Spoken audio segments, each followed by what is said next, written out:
நாமக்கல் நகராட்சியை மாநகராட்சியாக தரம் உயர்த்தப்படாத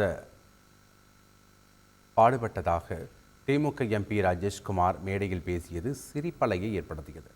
நாமக்கல் நகராட்சி கூட்டத்தில் அரசுக்கு நன்றி தெரிவிக்கும் நிகழ்ச்சி நடைபெற்றது. அதில் கலந்து கொண்டு பேசிய திமுக எம்பி ராஜேஷ்குமார் 12 ஊராட்சி தலைவர்களும் விடாக்கண்ணன் கொடாக்கண்ணனாக இருந்ததாக தெரிவித்தார். மேலும் 12 பேரிடமும் எவ்வாறு கையெழுத்து பெற்றீர்கள் என அமைச்சர் நேருவே பாராட்டு தெரிவித்ததாக கூறினார். இதெல்லாம் நாங்கள் போய் அமைச்சர் நேரிடத்தில் சொன்னபோது அவர் சொன்னார், எனக்கே உள்ளபடியே ஆச்சரியமா இருக்குது. என்ன சொன்னார்னா, நானும் எம்எல்ஏ மந்திரிலாம் போறப்ப இது எப்படிப்பா ஒருத்த பஞ்சாயத்து தலைவரே வாங்குறது கஷ்டம், 12 பேருக்கு வாங்கிக்கலாம் அப்படின்னு. தலைவரும் நம்ம டிடி சார் மாதிரி விடாங்க போறாங்க. நீங்க நம்ம ஏன்னு சொன்னா பின்னு சொல்லுவாங்க, ஒன்றுன்னா 4 பார்க்கணும்.